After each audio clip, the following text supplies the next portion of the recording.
Hello everybody and welcome to the United Stand. This is your latest Manchester United news and transfer news, and we're live at the start of a week because it's a big week, of course. We're going to talk about Van der Beek to start off with. That rhymes with week. But also Manchester City going to look at getting their ban turned over. Will they be successful with that? We'll have to wait and see. And also, what other things is there to talk about? Well, look, Premier League's getting back to being close. And I just want to say this now. I've said it on Twitter already this morning.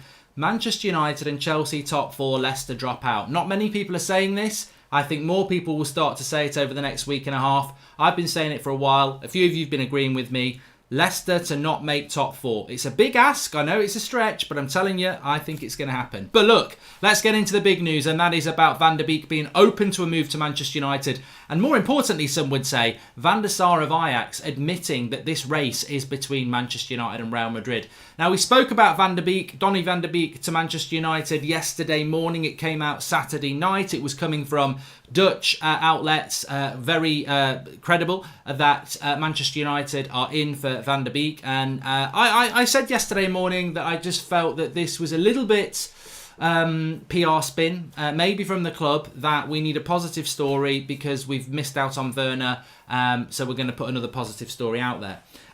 Looking at it, you know, I'm not always right. I still will be very surprised if we sign Van der Beek. It doesn't fit in with where we're going from what I've been told, but doesn't mean it won't happen. And actually, you've got to look at the evidence. Van der Sar has got a very good relationship with Manchester United, not only because he played with us, but he's kept and maintained that relationship. He often gets photoed at Old Trafford, so he's maintained that relationship. He's very important within the Ajax structure. He's got a good relationship with the club and therefore a good relationship with people like Ed Woodward, who will be talking about what Herrera said about Ed Woodward in a few minutes. And he's come out and said that it's fair to say that Real Madrid and Manchester United are interested in Donny Van der Beek and effectively leading the race for him. Welcome to Elliot Lawless, the latest member of the United Stand Members Club. Thank you very much, pal. So, yeah, look, there's the admission from a player who, I think if United weren't in for him, they might have a phone call to Edwin this morning and say, thanks for that, why are you using us? But it might be mutually, I'm cynical of this. It might be mutually beneficial for Manchester United to have had that conversation with Van der Sar and say, we don't mind if you want to associate us with Van der Beek if it helps you get the money you need from Real Madrid, because we want to keep Pogba. Look, I think one thing I've learnt in football is that football can get very political, and when you've got a name like Manchester United, it can be used for very different things. We want to keep Pogba. If Real Madrid sign Van der Beek, I don't think they'll get Van der Beek and Pogba. So would it benefit Manchester United to get in the race for Donny Van der Beek to force Real Madrid's hand to sign Van der Beek? Then Ajax get a better price, we keep Pogba, and Van der Beek gets his move to Real Madrid. I'm not saying that's going to happen, because ultimately there is Van der Sar there saying that we're in the race for him, and you've got to take that on face value. But could this be a political spin between Ajax and Manchester United, who have a good relationship, to get Real Madrid to pay the money for Van der Beek, and therefore we keep Pogba, we help out Ajax, and everybody's happy? And also, United fans get excited thinking we're going to sign a player that we aren't going to get. So, ultimately, would you be disappointed if it's like, well, we tried for Van der Beek, but he wanted to go to Real Madrid? We've been down that road before. However, let's deal with it that it actually is true.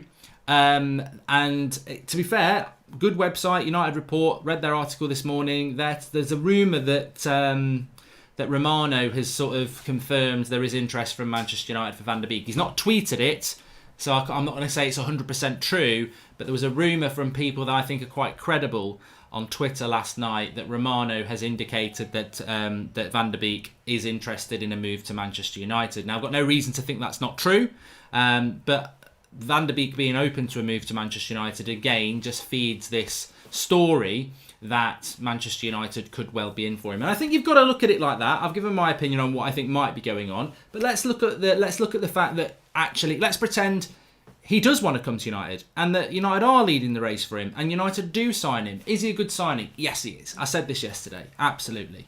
Good start to the day. I've just woken up to this, says Michael Malloy. Thank you very much. And would you take Gnabry if we don't get Sancho? Says 10k subs with no videos challenge. No, I don't. I think Gnabry's very inconsistent when you watch him. I think he plays well in the odd game where people watch Bayern Munich, but if you watch him a lot, he's very. I thought he played crap at the weekend.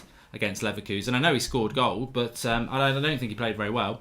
Any chance it could go the other way, actually going for Van der Beek to give Pogba his move, says Josh Sutton. Well, look, Josh, you're looking into the future, mate. What's the lottery numbers? Do they do still do the lottery?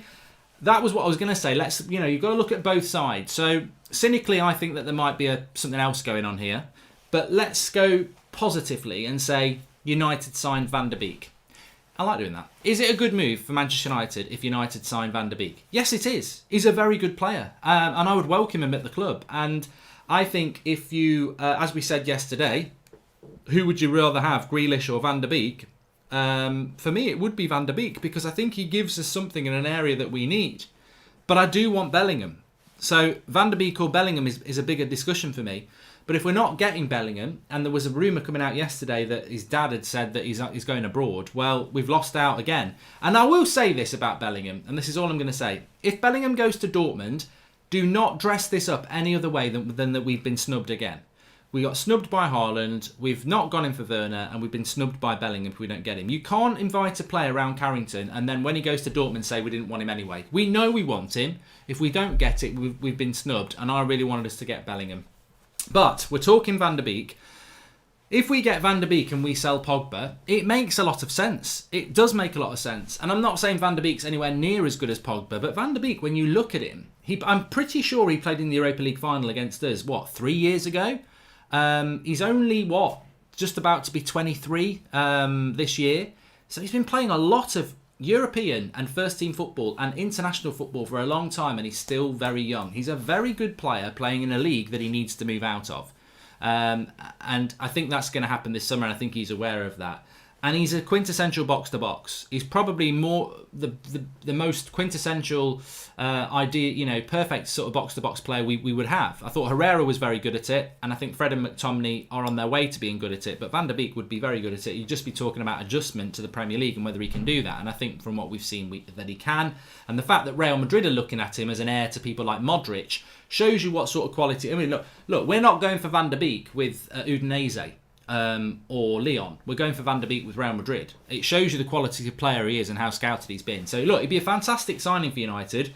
And as I've said before, what United could be doing with Van der Beek, and I wouldn't mind it if we were doing this, what United could be doing with Van der Beek is signing him this summer because he's available this summer with the idea that Pogba goes next summer. And then we've got the long-term thing. I would applaud Manchester United for doing something like that because it would be massively forward-thinking. And I just want to see Manchester United forward-thinking now. We talk about a plan for the future. We talk about this 3-year and we're fighting for a title thing. Well, if you bought Van der Beek this summer, and it might stack your midfield up a bit much this season, but Pogba's going next summer, you've just done a very good deal and you've allowed him to adjust to the team without the pressure of replacing Pogba, but ultimately that's what he will do. And also Matic is getting on a bit. Fred could well pick up injuries. He's played a lot of football this year. McTominay's had a couple of injuries as he grows. Pogba's quite injury prone. So it could work quite well. But it also works the same with Grealish. It works. I'm talking to somebody about Grealish this afternoon, and it works the same with Grealish. You could buy Grealish now, knowing that Pogba's going next summer. So I'm very happy if we are going in for Donny van der Beek. I just don't think this is what it's being dressed up as. I think there's something going on here, and I think he will end up at Real Madrid, but it might benefit United if that happens. How exciting will Alphonso Davies be at United, says Bryce Menezes. Mate, you need to wake up. I think what's happened is you've left the telly on YouTube overnight. I've come on your screen, you're still asleep, and you think we're going to sign Alphonso Davies, and I'm going to start talking about that. This is real. Wake up, and we ain't signing Alphonso Davies ever. Forget about it. We don't need to sign him anyway. We've got Luke Shaw. And we've got Brandon Williams. I'm very happy with our left back. Lawrence, thank you very much for the anniversary shout out. I thought it was a fantastic show on the 8 o'clock last night. Flex doing the show with Ricky, Adam and Saeed. I was watching some of it this morning. I had the night off. Don't normally get the night off, so appreciate that. And lots of you watching the show, which was great. I love the Sunday night show, whether I watch it or whether I'm in it. Van der Beek is a better option than Grealish, says Agosi, and it's important that we know what de Beek's best position is. Fine playing a free role in the Dutch League, but what about his tactical awareness in the Premier League, says Joshua Harper. Well, I spoke about this yesterday, so I don't want to dwell on it too much, but thanks for the super chats this morning. He's a centre midfielder. That's what he is. He's not an attacking midfielder. He's a centre midfielder. and he can play centre defensive midfield. So I think he could play in a centre defensive midfield too, with a Pogba or a Matic, or he can play in a box-to-box role like Herrera used to, and that's where he would play.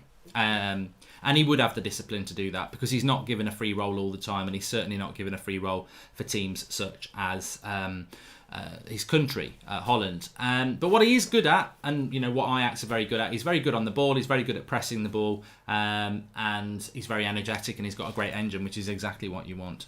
Sancho update, nothing at the moment, and Grealish, I'm going to speak to someone this afternoon about, so hopefully on the 8 o'clock show tonight. He's played as an attacking CDM this season, says Tom Breslin. I would call him a box-to-box player. I've never really heard the term of an attacking centre defensive midfielder, although that's what I play on FIFA Pro Clubs, to be fair. So maybe we can make a new position for that. Lots to talk about this morning, but that's the latest on Van der Beek then. Van der Sar, who is a very big player at Ajax, saying that Real Madrid, not a player now, he's retired, he's in his 40s, but he's involved, I think he's chief executive, isn't he, or something like that. He's saying that Manchester United and Real Madrid are in for Van der Beek, and there is this rumour around that Van der Beek is open to a move to Manchester United, which I think he is. There was even a rumour yesterday that he's actually spoken with Woodward, and he's sold on the project that Manchester United are going to do. So I would be intrigued just to see how this story develops, because I think it's an interesting story. Right, what else do we need to talk about? Let's just do a little one. Chris Smalling. He's not little, he's quite big. Corriere dello Sport are saying that Chris Smalling will be staying at Roma for another season. Now, I know Flex was talking about a list of players with Ricky, Said and Adam last night and what they could do with them. 8 players with people like Pereira, Lingard, Rojo, Jones, Sanchez, Smalling, Chong and Gomez. What would you do with them? And they were only allowed to let 3 of them go, because realistically I can't see United getting rid of more than 3 of those players. What do you do with Chris Smalling? And it looks like United are going to allow him to stay in Roma for another season. However, as is common with loan deals, we did it with Agallo. Just because someone's on loan, it's not just about paying their wages, it's about a loan fee as well. So we paid 3 million for Agallo between January and May. I don't know what we're paying for him now for another 6 months, but that's what we paid. So Roma will have to pay €3 million for €3 million for Chris Smalling to have him for another full season, and then there is there's a requirement to buy, which will be around £10 million. So, I mean, at the end of the day, in this current market, I think United have done a very mature thing there. I think if Smalling's happy in Rome, which I think he is, and Roma are happy with Smalling, which I think they are, and they can't afford to buy him this summer, which they can't, but United are saying, look, 3 million, you can have him another season, but then you've got to buy him next summer. That's money United know they've got in the bank, and when you add it together, it's about £12 million. You're not paying his wages, and you're going to get that money next summer. So it's money that you can bank, really. If it's written out, 12 million for Smalling, to be honest with you, in this market, it's not bad, and it's a problem that we haven't got to solve, because if we say no to that, Smalling comes back, he's got to find another club, which he will do, but then you've got to negotiate with them. It's a very efficient thing for United to do, because it's very quick to do the deal, because he's already at Roma, in a sense. So I think that's a good deal. I think you could get 15 million for Smalling, but in this market, is it wise to do that? And I thought, you know what, there might be a few of these that you could do, because I think in a year's time, the world climate around coronavirus will change, and maybe you could loan a player with a view to buy in a year. Maybe we could do that with Phil Jones. Maybe we could do it with Jesse Lingard. Maybe Jesse Lingard can go on loan. I mean, look, nobody's mentioned this about Lingard. Maybe Lingard could go on loan to Italy. Mino Raiola sorts that out. If he does amazingly well, maybe he comes back, or maybe he gets the move that he wants to do. So I opened my eyes this morning a little bit that this could be an option that we could use. The main focus should be on to strengthen our attack and making Pogba and Bruno work together. Hope we get a good offensive player, says Awal Sabat. Well, we're going to talk about that in a moment. And what's the deal with the 523 million net debt? Would that affect the upcoming transfer window, says Jasper? No, I don't think it does. I mean, look, I don't like the fact that United are in debt. None of you like the fact that United are in debt, but most of us have got a mortgage. If you own a house, you've got a mortgage, and that can be thousands of pounds in debt, effectively. But you're not you're not farting in the bath for a jacuzzi. You're not eating bloody bread and water. I had a takeaway at the weekends, but I have got a large amount of debt in my house. So that's what United are doing. It's not ideal, but that debt is not going to stop them spending money and having a takeaway or buying Jadon Sancho. It's manageable debt, and it's what a lot of businesses do. So I mean, it's not ideal, and I think we would spend more money if we weren't in debt, but I don't think it will stop us spending money. As I said, I think we'll sign Sancho. Please share the video if you're watching with the share button, and smash a like. Why aren't we keeping Smalling as a backup centre-back? Eric Bailly is too injury prone and Jones is crap, says Ninja Smurf United. Well, we've got Twan Sebi, haven't we? And I think United probably are looking at a centre-back. But going back to that previous comment, I mean, look, anyone talking about Saul Niguez, let's just say this. We ain't signing Saul Niguez. There's 2 signings I've said for weeks. There's 3 things I've said for weeks. There's 4 things I've said for weeks. There's probably 10 things I've said. Sancho, United, front of the queue. That's number 1. 2, United will finish 3rd and Leicester won't finish in the top 4. 3, we won't sign Kalidou Koulibaly. 4, we won't sign Saul Niguez. I'm very confident on all those 4 things, and they're not set in stone things. Like signing Sancho's difficult. Finishing 3rd and Leicester not finishing in the top 4 when they're 8 points clear of us is difficult. And Koulibaly and Saul Niguez are 2 players that could move this summer that we're always linked to.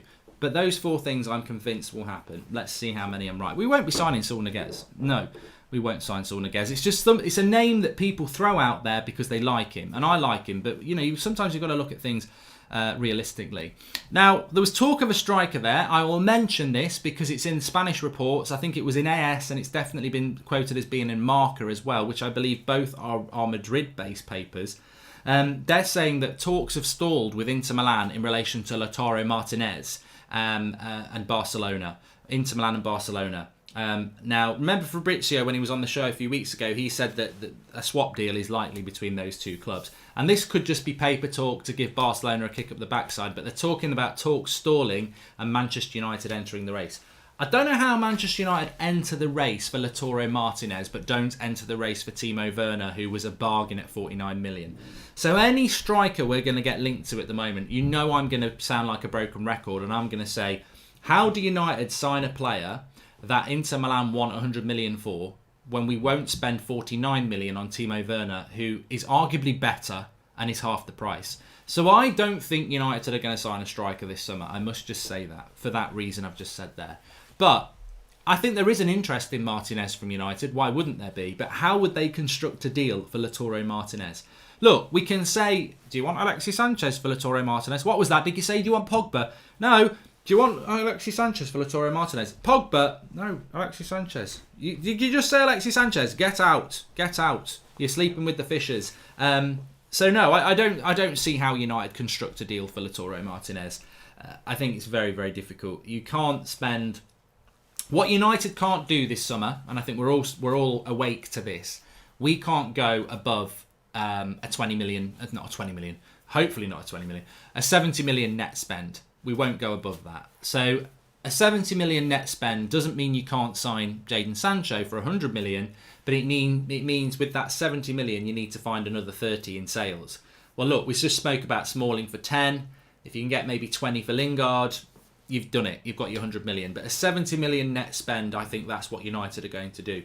Now, if you can get Sancho for 80, you might have another 20, 30 to spend on a Bellingham. If you can make another 40, you might get Sancho and Van der Beek. And those are possible this summer. But what's not possible is, with a 17 million net spend, is 100 million on Sancho, 100 million on Lautaro Martinez. Where are you getting that 130 to pay for the your 70 million net spend, your 130 on top of that, that's 200 million. You can buy Sancho and Martinez. We just aren't going to have the funds to get in that race. Don't know if you've already discussed this, but what do you make of the Premier League working on making crowd noises in the stadiums? And what about Orba, says Liam Brown. I mean, Manchester United could enter the race for Aubameyang, but I don't think Aubameyang would do that to Arsenal. Not from what I've seen and the Arsenal fans I know. Look, Aubameyang will reply or like an AFTV tweet over the club. Like, he's very in with the fans, and I don't think he would. I think Aubameyang would happily side with the fans over the club at times. I don't think Aubameyang is going to leave Manchester United and annoy the fan. It could happen, but I just don't think he would. Hey Mark, watching from Jamaica for specialist CDM Roman Sabrim from Spartak Moscow, at the right age and looking to make that step up to the big club. Ricardo Dunkley, that's interesting. I don't know a lot about him. Jay says he just came. What's happening? People will think you mean something different there, and I'm hoping that you don't, but welcome. Any news on Daniel James going out on loan? Says Jake Green. We saw this yesterday. It was in the Sun. I think it's a load of crap. I don't think Manchester United would do anything about that. Crowd noise. I mean, look, we were doing watch-alongs on this channel, so make sure you subscribe. Bottom right-hand corner. We do watch-alongs when there's a Man United game, and because I'm interacting with the live comments, I don't listen. I've not had audio on a match, a United match, for about 2 years. I don't have the audio on because it's on a screen. I've got my live comments, and I find it confusing to have the earpiece in listening. So I'm used to watching football without audio. So it's much better with it, but I'm used to it. So to me, it makes no difference if you want to have a bit of FIFA crowd noise pumped in or not. I don't really care. I'm not really bothered about that. The City ban this week. I don't think there'll be a conclusion to the City thing this week. There is going to be the case for City to try and overturn the ban. I don't think anyone would be surprised if Man City did overturn the ban. They were talking about the result not happening until August anyway, by which time nobody in the Premier League will know that. I mean, look, I think United will get third. I think Chelsea will get fourth, and I think Leicester will finish fifth. That could still be enough for Leicester. Fifth can still be enough if Man City get the ban. I'm working off the welcome to Blagor, latest member of the United Stand Members Club. I'm working off the assumption that City will get the ban overturned. Not because I think they should. I don't. I think they should be banned. But I don't want that ban to be something I'm motivated on as a United fan because we might get in the Champions League.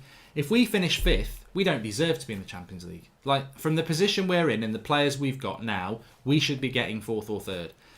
If we get in through fifth, look, we've benefited from City's ban. City should be banned because I think they should be banned because I think they've done something wrong. I don't want them to be banned so we can finish fifth. I want us to finish third or fourth. Now, Herrera's been talking. Now, this one, for me, is always very interesting when Ander Herrera talks and basically what he's spoken about. There's a lot of misconceptions about Ander Herrera. I've always been a big fan about Ander Herrera, but there's always been a lot of misconceptions about Herrera. And there are some stupid things that float out there. Now, I just want to make sure that I'm getting this right. So there's some silly things floating around about Ander Herrera, about how he is... how he left Manchester United because he left Manchester United basically because he was offered 300k a week at PSG and United only gave him 150, and people tried to sell him as a mercenary, and I don't know whether that was fed out by the club or whoever was feeding that out, because Ander Herrera, this is a guy who spat on the Man City badge. This is a guy who, we've not really had a player like that who really, you felt like he was a fan on the pitch. And for someone from Spain to come and do that was amazing. He really got what the club's all about, and he still gets what the club's all about. Now, what I know happened with Ander Herrera is he didn't get a contract renewal offer until other clubs had already made offers to him in the January. So United, Ollie wanted Ander Herrera to stay.